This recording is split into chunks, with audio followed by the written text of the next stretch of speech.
दो कन्याएं थीं छोटी छोटी, बहुत ध्यान से सुनना। एक राजा की बेटी थी और एक ब्राह्मण की बेटी थी, दोनों सखा थीं, आपस में मित्र थीं। एक बार राजा के यहां पर एक संत का आगमन हुआ, तो संत शालिग्राम भगवान की सेवा कर रहे थे। वो दोनों कन्याएं बैठ करके देख रही थीं।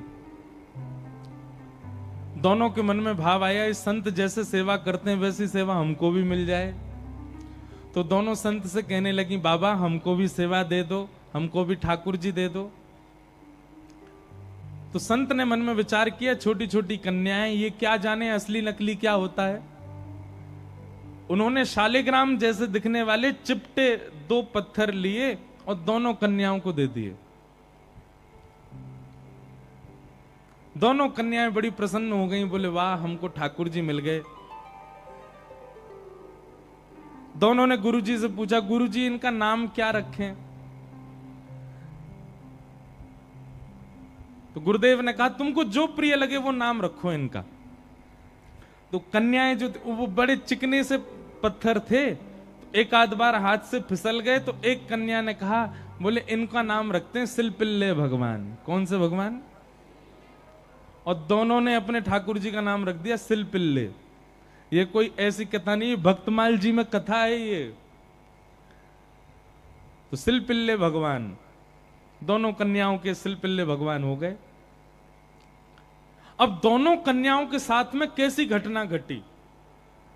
तो जो ब्राह्मण कन्या थी, जो थोड़ी बड़ी हो गई, सिलपिल्ले भगवान की सेवा करती थी, उसके 2 भाई थे, दोनों भाइयों में विवाद हो गया, दोनों भाई अलग अलग रहने लगे। एक दिन विवाद के कारण बड़े भाई ने छोटे भाई के घर में आकर के लूट मार करी, उसको मार पीटा और घर का सारा सामान हड़प के ले गया। उसी सामान में बहन के सिलपिल्ले भगवान भी ले गया। और बहन तो बेचारी रोने लगी, उसके तो ऐसे प्राण हो गए मानो बस अब जीवित ही नहीं रह पाएगी ठाकुर जी के बिना। रोने लगी, भैया से कहने लगी, भैया बोला पूरा घर लुट गया, उसकी तुझको चिंता नहीं, वो तेरे पत्थर के भगवान खो गए उनके लिए रो रही है। बोले वो पत्थर नहीं है, मेरे प्राण है, मेरे जीवन है, वो नहीं मिले तो मैं प्राण निकल जाएंगे मेरे। बोले जा, किसी और ने थोड़ी लूटा, बड़ा भाई है हमारा, जाके मांग ले, दे दे। तो बहन अपने बड़े भाई के घर गई और बड़े भाई से जाके कहा, भैया कुछ मत दो, सब रख लो अपने पास, पर मेरे सिलपिल्ले भगवान। अब सिलपिल्ले नाम सुनते ही सब हंसने लगे वहां पे। और जितने भी उसके भाई के साथ, वो तो गुंडा प्रवृत्ति का था, उसके साथ में जितने भी लोग सब हंसने लगे। अच्छा क्या नाम तुम्हारे ठाकुर जी का? बोले सिलपिल्ले भगवान। और जोर से हंसे। भैया मेरे भगवान दे। बोले अंदर सारा सामान पड़ा है, तू जाके अपने आप ढूंढ ले ठाकुर जी कहां हैं। अंदर जाने लगी तो एक जो उसके भाई का पूरा गैंग था, उसमें से एक बोला, अगर तेरी इतनी भक्ति है कि तू अपने भगवान के बगैर नहीं रह पा रही, तू यहीं खड़ी खड़ी बुला ले, तेरे ठाकुर जी अपने आप ही निकल के आ जाएं।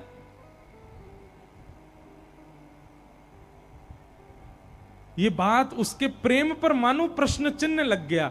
वह भी मन में सोचने लगी, मैं बचपन से सेवा कर रही हूं, सिलपिल्ले को कभी अपने हृदय से दूर नहीं करती, पर आज इसकी बात से मुझको ऐसा लग रहा है कि मैं तो प्रेम करती हूं, पर वो प्रेम करते हैं कि नहीं, आज उसका भी पता चल जाए।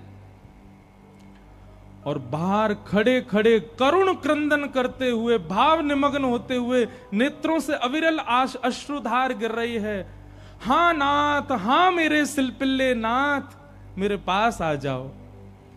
दोनों भुजा उठा करके जैसे ही रुदन करने लगी, कक्ष में से वो सामान्य सा पत्थर जिसकी वर्षों से सेवा कर रही थी, वो अपने आप उछट करके आया और उस कन्या के हृदय से आकर के लग गया।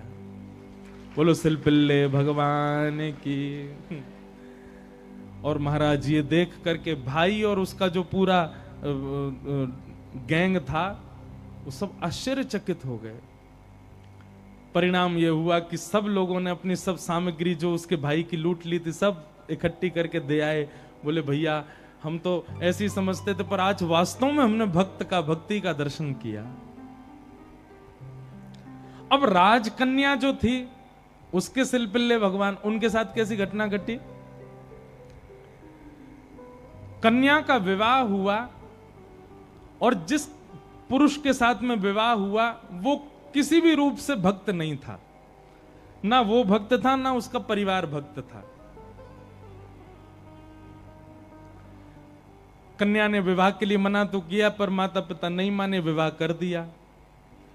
अब वो तो बस अपने सिलपिल्ले भगवान को हृदय से लगा के रहे, बोले कि मुझे पता है ये मेरा पति और ये परिवार पूरा जो है ये बिल्कुल भी भक्ति भाव इनके चित्त में नहीं है, पर नाथ बस आप मेरे साथ रहोगे तो मैं पूरा जीवन निकाल लूंगी। अब जिससे उसका ब्याह हुआ था वो तो काम क्रोध लोभ मोह सब था उसके अंदर, वो तो इसी कारण से विवाह कर रहा था, भोग वृत्ति थी उसकी। लेकिन कन्या के चित्त में ये भाव था कि भाई ये वैष्णव नहीं है, इसको तो मैं स्पर्श भी नहीं करने दूं अपना।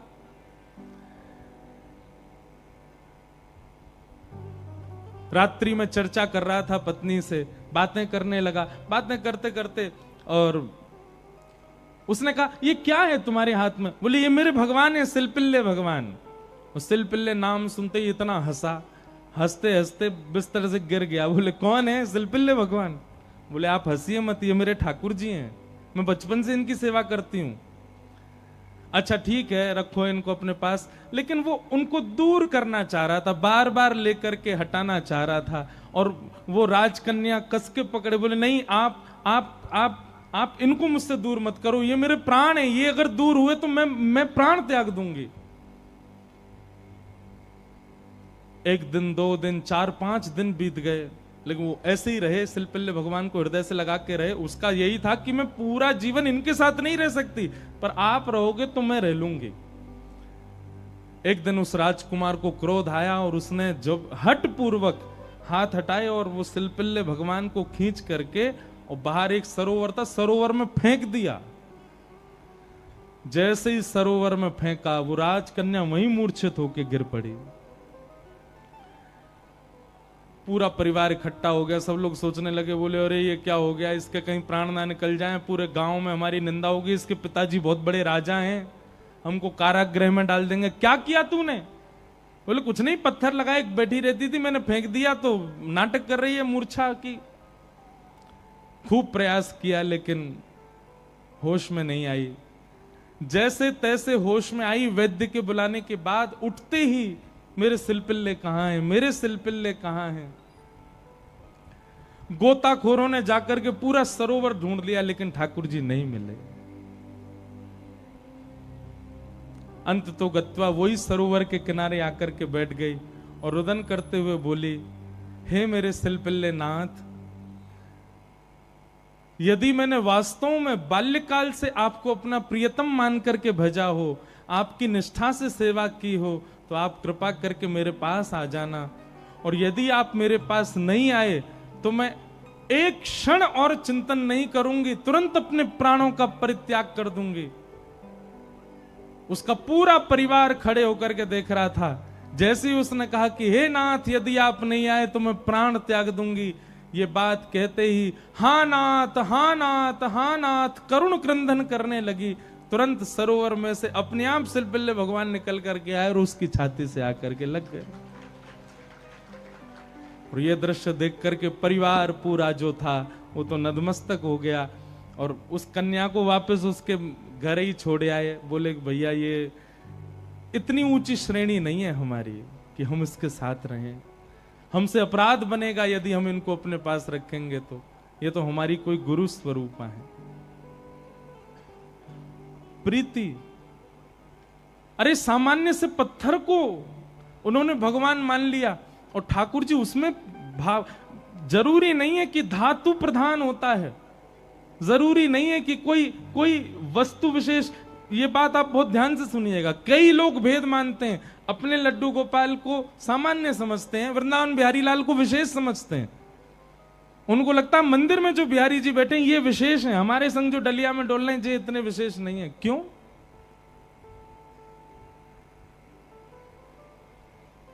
ये भेद दृष्टि मत रखो।